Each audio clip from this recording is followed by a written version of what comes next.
Have you ever wondered how your vacuum cleaner like knows when to suck from down here at the brush end versus up here at the straw end?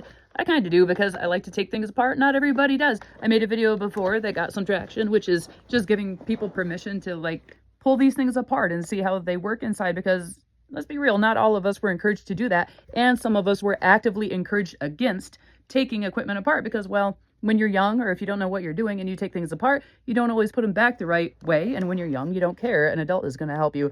But that leads to adults who don't even want to try to take these things apart. And so I give you all permission to take your vacuum cleaner apart, especially if there's an issue. But the one thing I wanted to show today is there's a little thing that you can observe, at least on this type of canister vacuum, which is when you're vacuuming with the body down, pushing it around, and the brushes are rotating and the sucky comes in through this end, versus when you lock it upright, the sucky and the rotating stops, and then it starts coming out of the tube.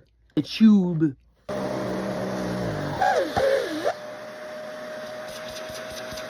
You hear all that squealing back in here with that transition from here to here? That has a lot to do with it. First of all, the brush stops spinning for the same reason it stops spinning when you push the button up here, is because I think there's a micro switch in here. So when you stick this up, hits the switch, gives the signal to stop the brush from spinning, and then it engages again when you drop it down, or when you press this brush spinny button next to the power button. If you look on the back, though, as you tip this down, hard to do one-handed. This is the up position. You tip it down.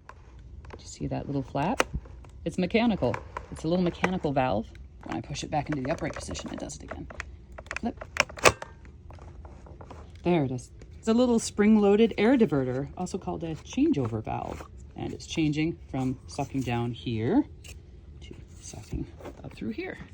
I love different kinds of valves. I talk a lot about valves. Oh yeah, that's a whole story. If I take the whole canister off, you can really see it in action. And you can also kind of see it opening and closing down in here, kind of like a trachea. Get curious and take your stuff apart. What's the worst that's going to happen? For real, though, you should.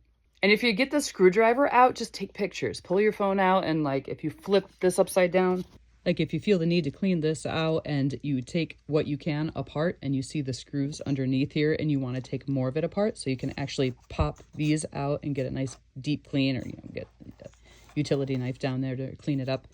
Just take pictures and keep the screws in a dish near you. It's neat to know how stuff goes together, even if just at the basic level.